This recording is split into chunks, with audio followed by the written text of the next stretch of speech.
So, Dewey Freeman, Yes, I sir. was the chef at the Hills Brothers Coffee Company when I was 20 years old. I was the chef here at UCSB. And during the summertime, the company that ran the food service also ran a food service for hundreds of companies around the United States, including Hills Brothers. And the guy at Hills Brothers, the chef up there, hadn't had a day off in 2 years because they couldn't find anybody who could both cook and manage the kitchen. And here they got this young 20-year-old down in Santa Barbara, and they said, well, let's send him. So they put me in my Volkswagen, drove up to San Francisco, got myself a union card, and here I am, the cook for all the employees at the Hills Brothers Coffee. I trained for 4 days with the guy and figure out the ins and outs. Monday morning, I'm supposed to be there at 4 a.m.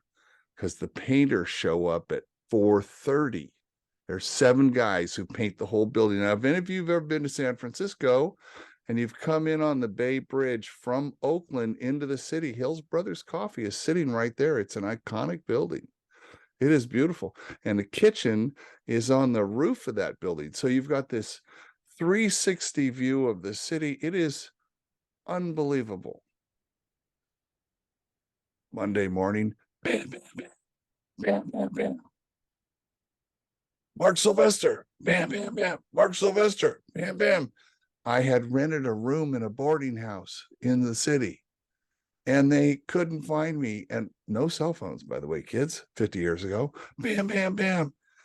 Well, it's 7:30 in the morning on my first day to work, and there's a whole goddamn line of people waiting to eat their breakfast.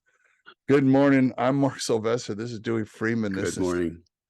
This is the Elder Council Live, and that's my story for the day, brother. How are you? Actually, I'm good. Actually, I would say great, because for the first time in 9 days, we have water. Yay, man. Oh, And Thanksgiving. I know. Yes. And I worked my ass off. And so did Kimberly. Actually, I'm going to write a little thing about how well both of us did and how well we worked together, because it was fucking amazing. And all the support I got from everybody, virtually everybody.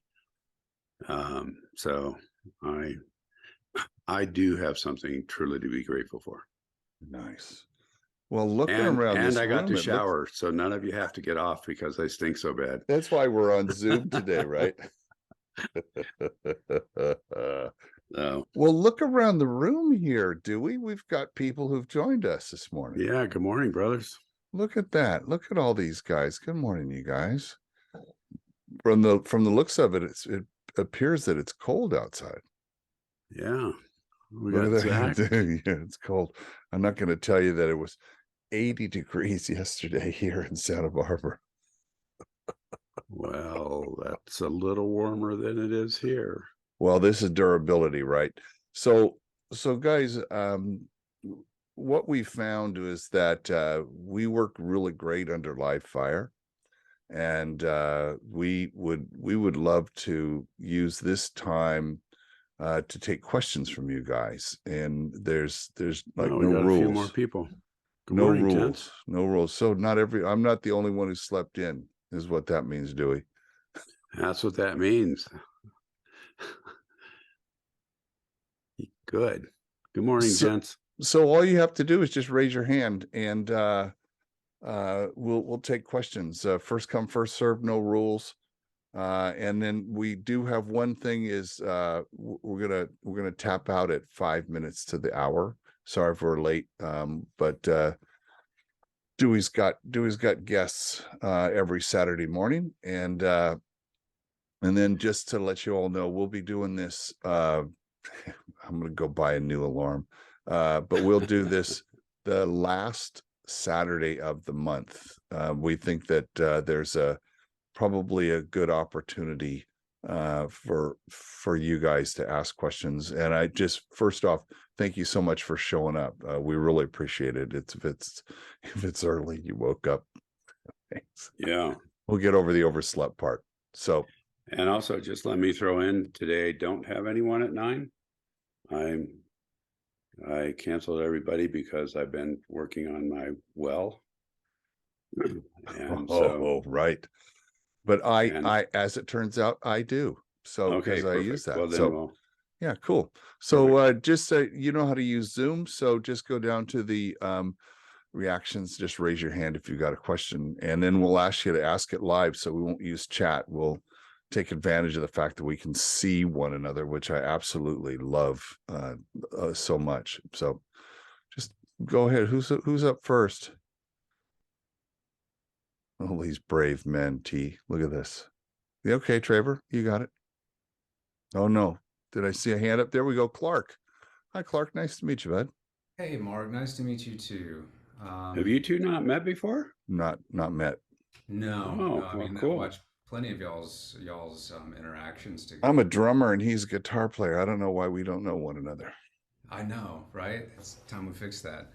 Um, yeah, well, okay, so on the topic of music, like I am hoping to submit my application to University of Southern California today. Oh, Um, fantastic. yeah, thank you for their songwriting program. I'm literally Oh, sweating even just saying that. even better. God, I got chills just then. How cool is that? Oh, Nice. cool. Well, thank you.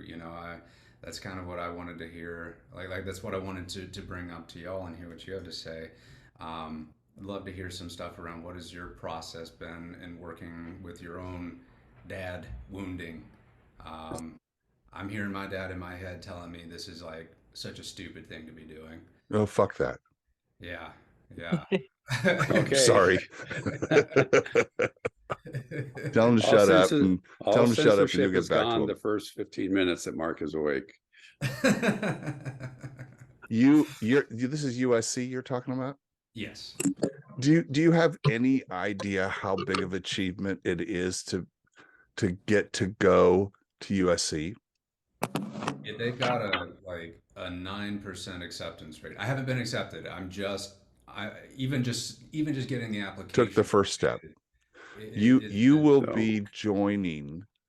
There are some who would say that you don't go to USC to get an education. You go to join the alumni.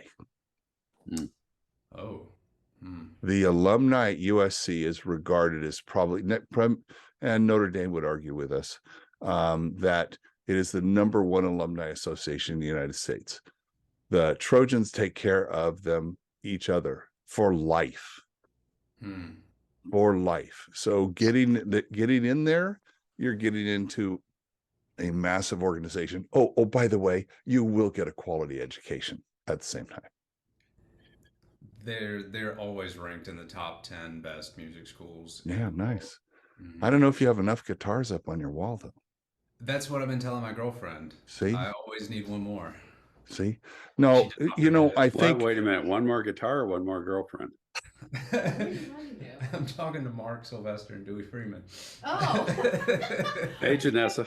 I thought I heard Dewey. You did. Yeah. Okay, I'll let you to it. I'm gonna go. Well, let's see if we can swing back around to what Clark was asking, because yeah, about I'm dad. There you guessing go. that Yeah. that he's not the only one in this group that might have that thing going on. So say your question again about your this running around in your head, His Clark. dad. Yeah, yeah.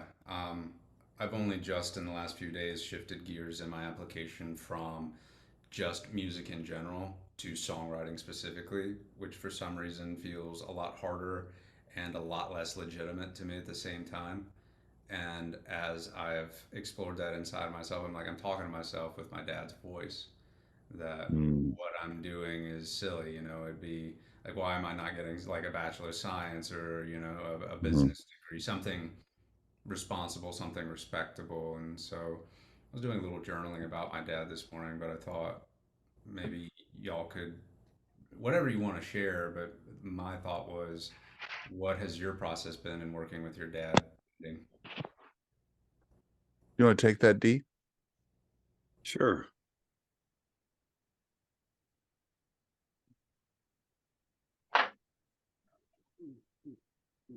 So let me go back to Iron John a little bit. One of the core premises of Iron John is to. Did everyone know what I'm talking about when I talk about Iron John, the book? Mm-hmm. On the core, yeah, there you go, exactly. Is to take the key to the cage out from under your mother's pillow. Mm-hmm.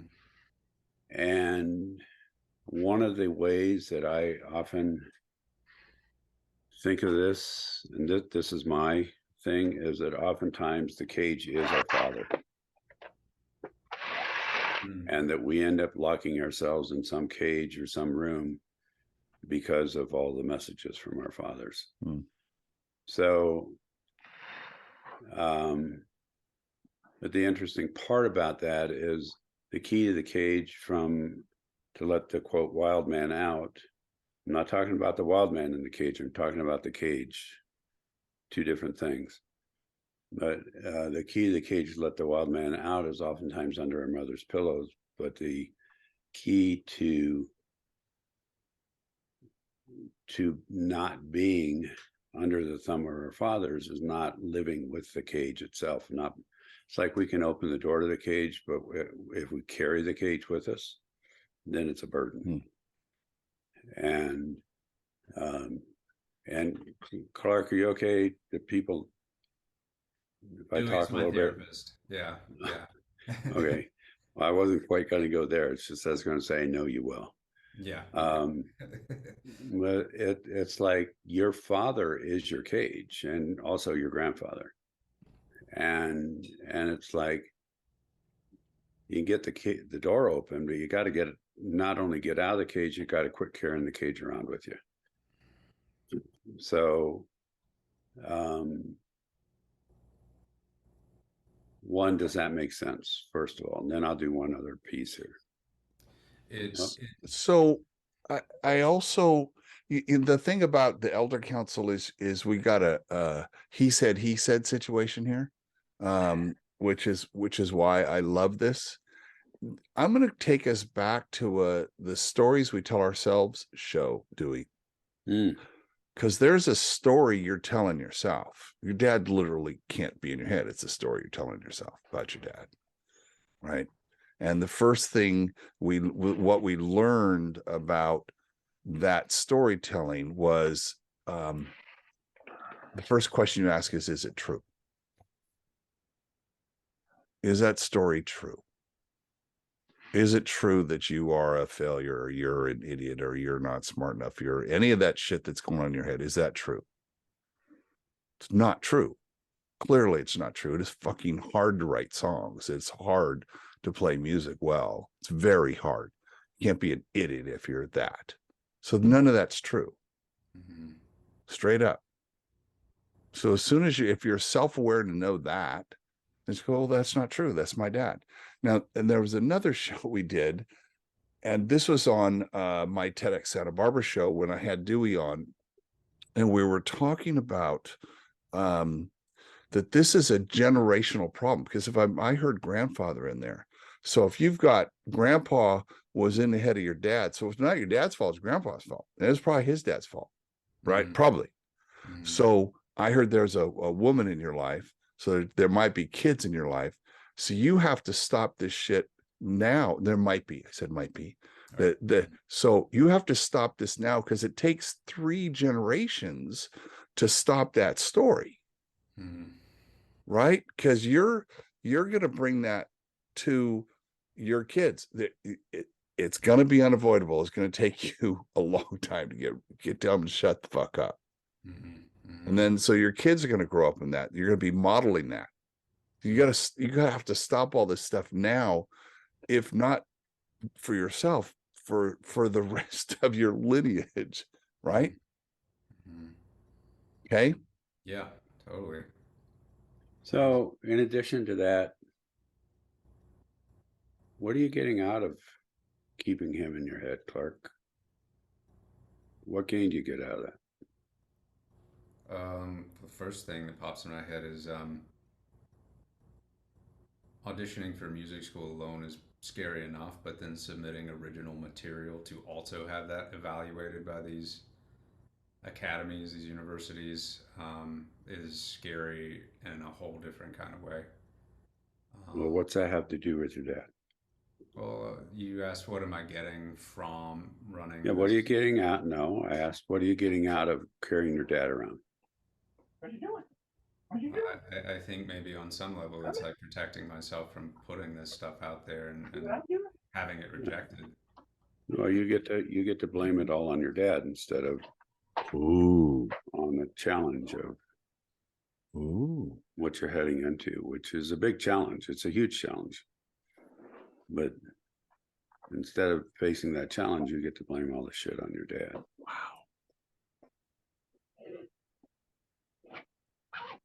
Instead, I mean, if you feel fear, you have a right to feel fear. I would too.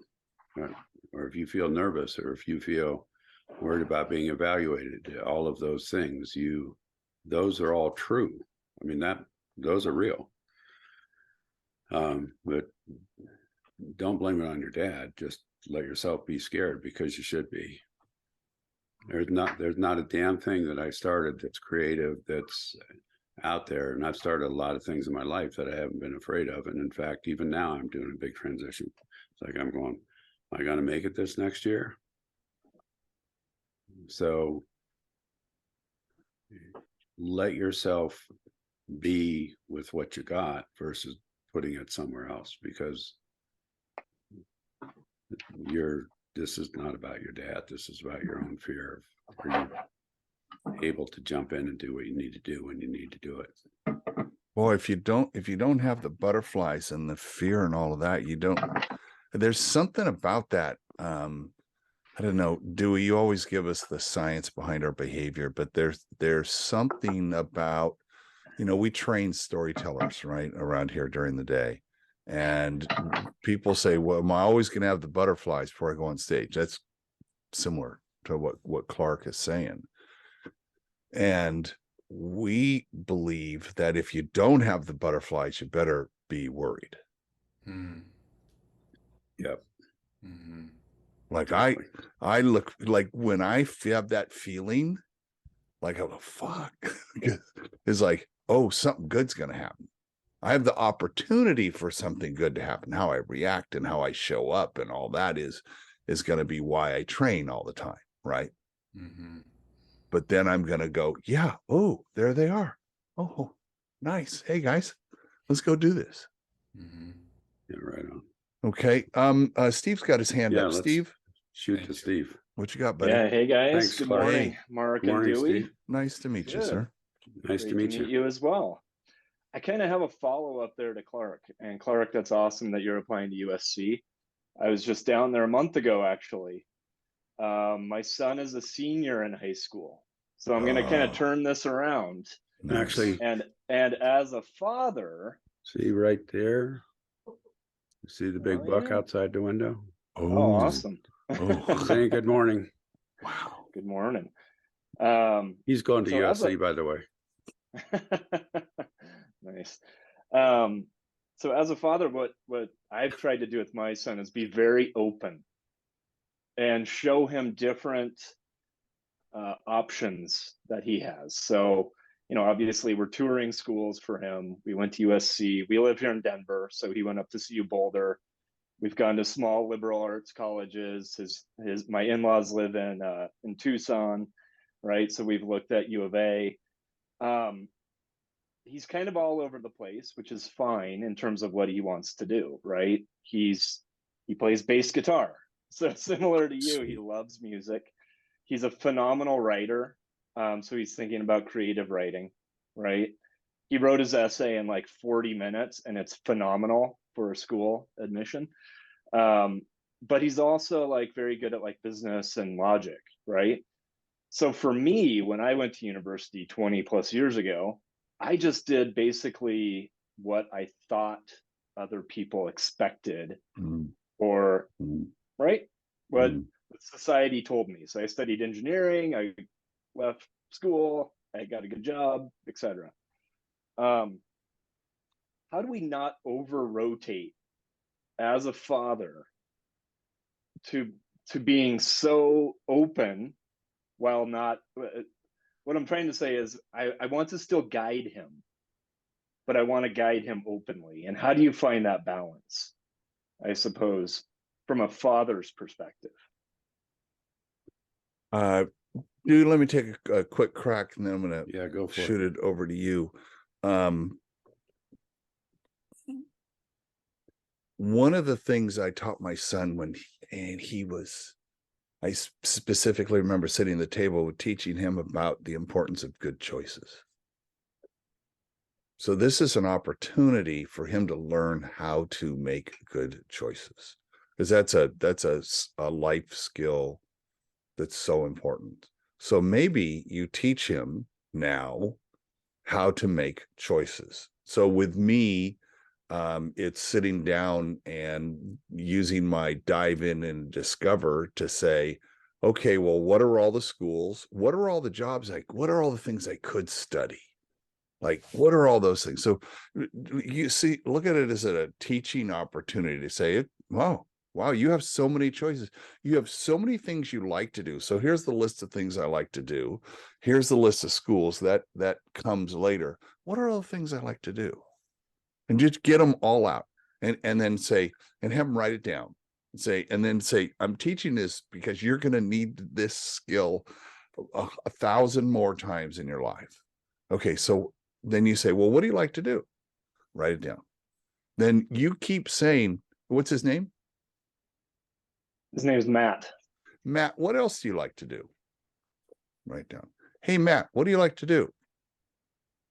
Hey, Matt, what do you like to do?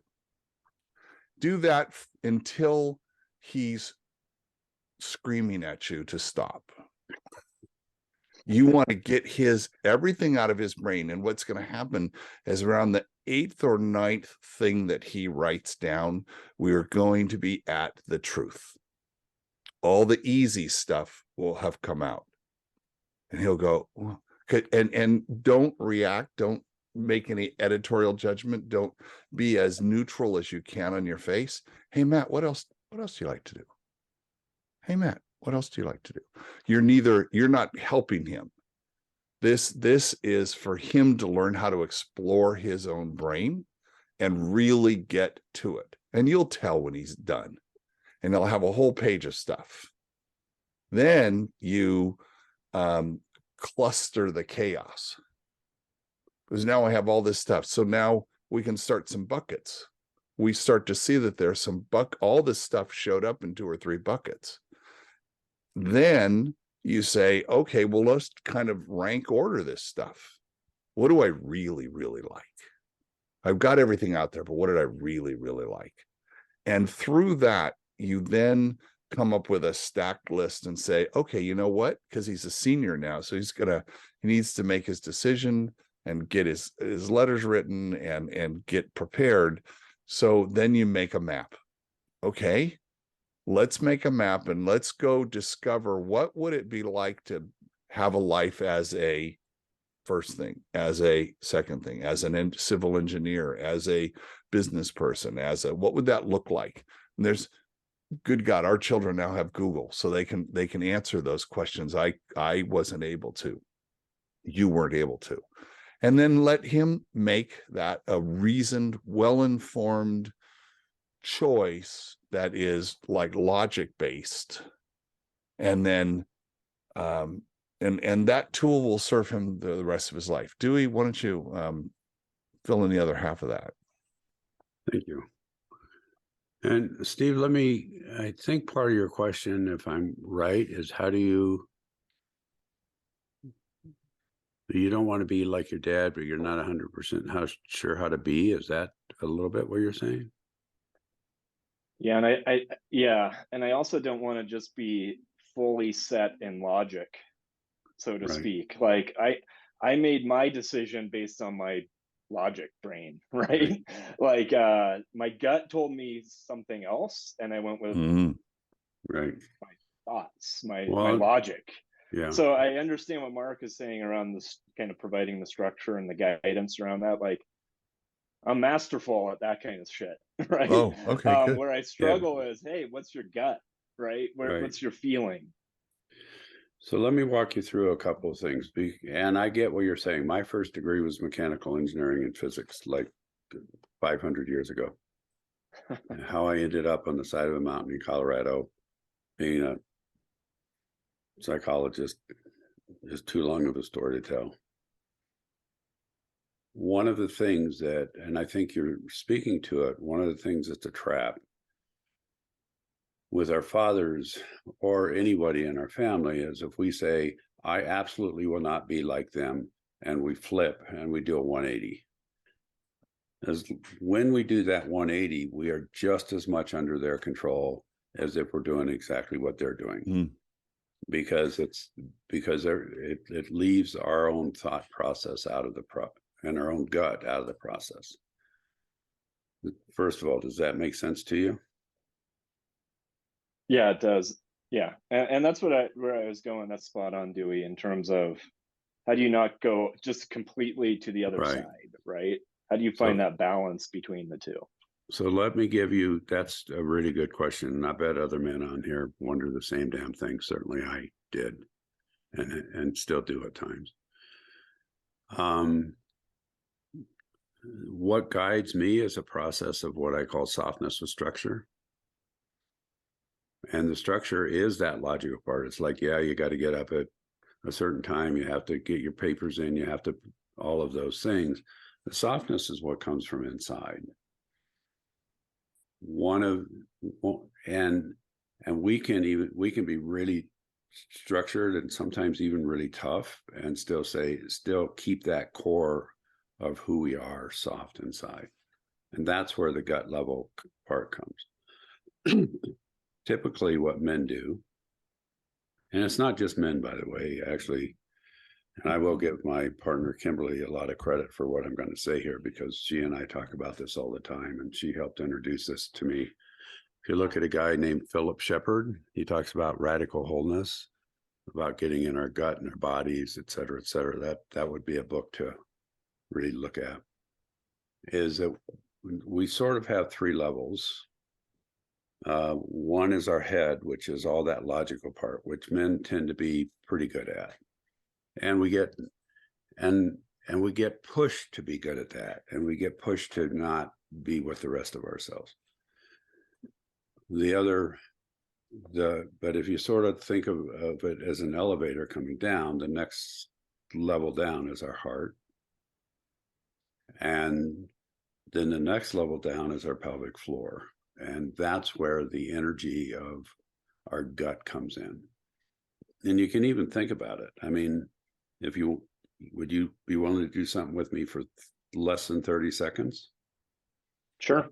Yeah. So everyone can do this if you want to do it with, is even as I talk, all the energy of my voice comes from here right now, so just let all the energy that you have go to your head right now. So if I'm in my head, do you see even the different tonation of my voice? If I drop down energetically through a breath, my heart, my voice changes and my energy changes. Can you feel that even in yourself? Mm-hmm. Yeah. Then another breath, drop down into your pelvic floor, which if you're sitting, a way that you can feel that is to feel more, it's called bottom weighting in Aikido, probably other martial arts too. But it's like literally you're dropping your energy into your pelvic floor. Can you feel that part? And even as I talk, my voice changes. And it's this place from your pelvic floor. Sometimes we need here. I don't want to get rid of our brains. We need those around. Although our brain is the one organ we can live without, just so you all know. You get rid of 90% of your brain, you can still live. You get rid of 90% of your heart, your intestine, your liver, all the rest, you're dead meat. So if you can drop down, and this is a place you come from, and that's just a super quick exercise to even let your son help your son get into that, to where you're literally coming energetically from your pelvic floor. At that place, that's where intuition and instinct can come in and just supporting the ability to follow that, or the willingness to follow that. Yeah, I guess one comment on that, and then I'll let somebody else go. But I think maybe I felt that when we walked around the campus. Mm-hmm. So when we were at USC, there's a certain feel. And Clark, if you haven't visited, if you have the means, I would encourage you to go visit, because there's one thing about on paper and the rankings and the great music school and whatever, right? But when you're actually on campus, I think that's where you're going, Dewey. Like there is it goes lower in terms of, is this the right place for me or for my son or whatever? That's right? exactly where I'm going. And not only with that, but with, you can walk into a room and feel it. Actually, in all honesty, the way I pick friends is let my gut pick them. I mean, there are people that look great, and it's like, man, I want to be around this person. And then I go, oh my gosh, wrong choice. And then there's other people I go instantly, oh, I mean, that's actually, in all honesty, what happened with Trevor and me, at least on my end, and happened with Mark and me. And it's like, oh yeah, this is home. And so what we're really trying to do is come home to there. And this goes back to what we talked about earlier with you, Clark. It's like coming home to there and then believing it. And because we get taught to discount our intuition and our instincts. And so the big shift is believing ourselves versus we all have it. It's just a matter of one, allowing that to emerge, number one, and number two, believing it when we feel it and experience it. You're talking about, trusting yourself and trusting your gut. It's really hard to trust other people if you don't trust yourself. That would be totally true. Right. Totally true. Right. And I'm in the middle of us writing a story right now about how the universe taps us on the shoulder a few times a year. And that's about, and then you feel that, and you have that somatic feeling like, ooh, what?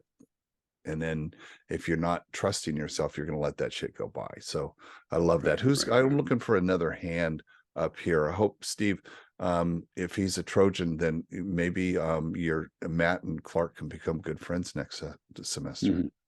There you go. Totally. Another hand up. Any other thoughts, gents? No questions. These guys are perfectly well-adjusted human beings. I'll jump in. Okay, T, what do you got? This is personal and something that I get a lot is dealing with the duality of like loving the holidays and having memories of family time and like the Hallmark version of it. And then the reality that has either come later or the reality that's in an acute situation of going through divorce, being separated from kids, etc. So I'm curious how you guys have navigated in your lives this time period, which it feels there may be an expectation of like, it's the best fucking time of the year. And there may be dots or pieces of that, but then also chunks of like, but it's not. So I'd really be curious just to get your thoughts on how you guys have navigated or recommend guys navigate it. First thing that came through my head when you were saying that, this too shall pass. Right? It's we don't all have the hallmarks. I'm dealing with the first holiday without my son, without my dad to call. And guess what? January will be here pretty soon, 4 weeks, like clockwork. And I think part of the human experience is loss and grief and trauma and drama and all that stuff. And for me, I know what I'm telling I'm prepared. I can't plan how I'll react because I'm going to be in the moment and be whatever happens. We had an instance. I talked to someone on Wednesday, and his closing to me was, "May all your arguments be brief. It was There you like, go. okay, I can do that. And we ended up having an extremely unusual Thanksgiving with a friend of my wife's and her adopted kids who were fucking off the wall, screaming, yelling, amazing. And Dewey, you know what I thought it was? I thought the universe was giving me a grandfather test to see There you how I go. would do. And had I prepared myself to be able to be a calming force in them because they're raised by two moms, there's no dad. And could I be a dad for a few hours and a loving dad, not a hateful stop that shit, but learn all my redirection tricks, all my loving tricks. Let's sit and read and get my arms around you and love on you guys for a few minutes. Because there's something. And that memory now was at the end of the day, when everybody left, Kimberly and I literally gave ourselves a high five. And I said, the universe just gave us a test and we passed. And I don't know exactly what it was, but I think it was just trusting yourself, loving through it, even though it was neither good nor bad. There was no judgment in it. So maybe the answer is take the judger and have your judger go on vacation for a little bit and just experience it, whether it's good or it's bad. Just note, observe with interest and go, huh, that was fucked up. Okay. And you'll wake up the next morning and that person will be gone. That's my uneducated 2 cents. Dewey, your That's turn perfect. to give us the quarter version of that. One of the things about holidays is that we have a fantasy of what they're supposed to be. And that fantasy is pushed on in virtually every way possible, primarily for companies to make money. But the part of what I think I see happening is that there's a fantasy and then there's a reality.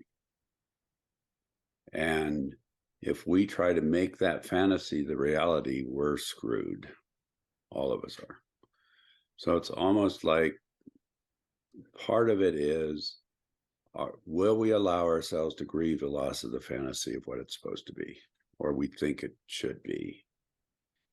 And, like Thanksgiving, for instance, for me, it's like family sitting around and turkey and laughing. And we actually had a meal with a friend that was fantastic.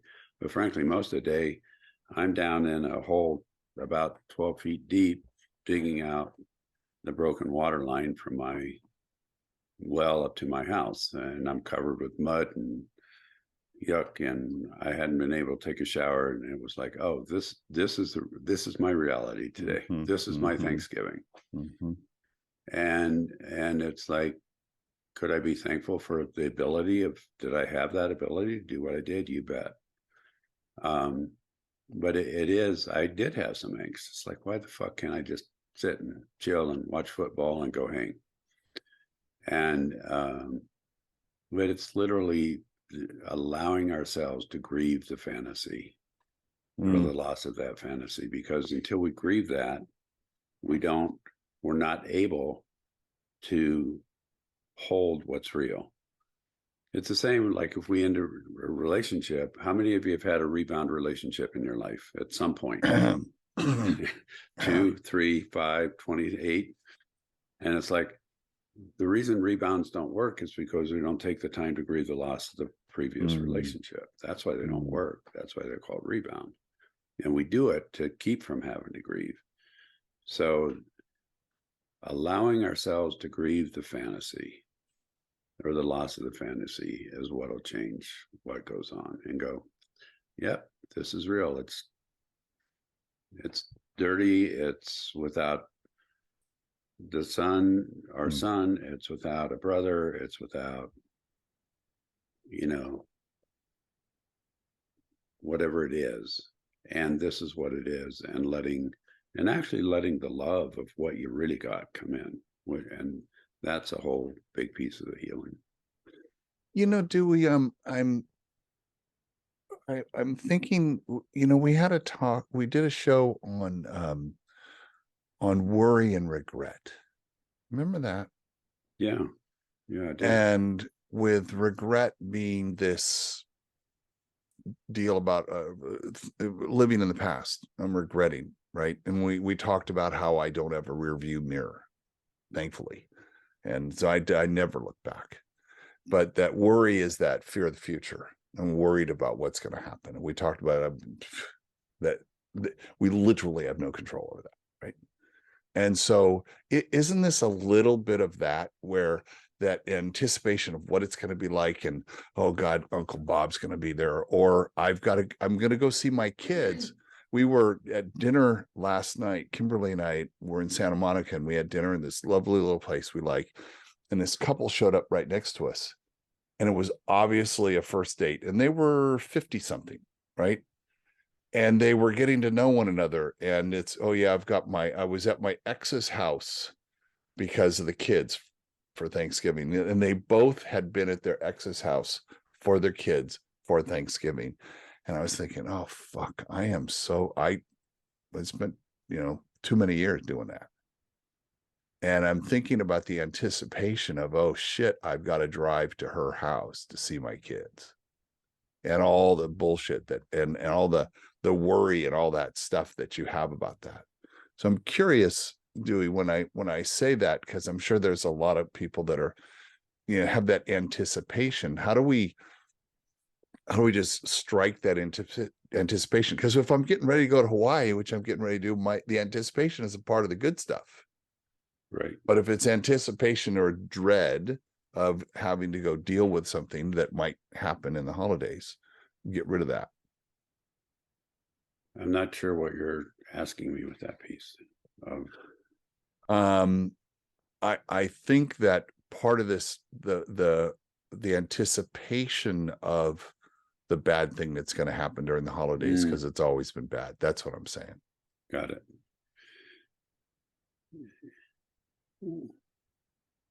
When we do that, that does not allow us to live in the present.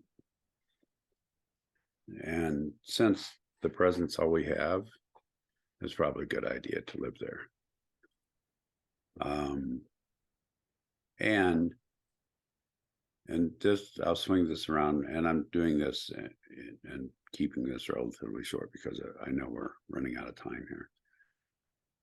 But we don't have to project into the future if we trust ourselves. And trusting ourselves, for me, means that I'll be able to do what I need to do when I need to do it, whatever that is. Whether it's sitting with an ex, whether it's digging a hole in the ground, whether it's dealing with screaming kids, whether it's, a hope that we had and it didn't turn out the way it does. Or, like in this last 9 days, the unbelievable teamwork that I experienced with Kimberly was like, I couldn't have anticipated that. I believed it would be there. I didn't, but it was like, it was even better than I thought it would have been or could have been. So it's like those kinds of things. It's like believing in yourself to the point where you know you can do what you need to do when you need to do it. What a great place to land the plane, Dewey Freeman.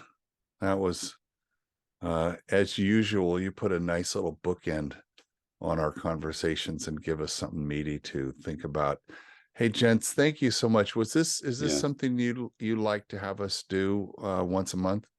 I got yes. I got yes. Thank you, I got guys. yeses. Awesome.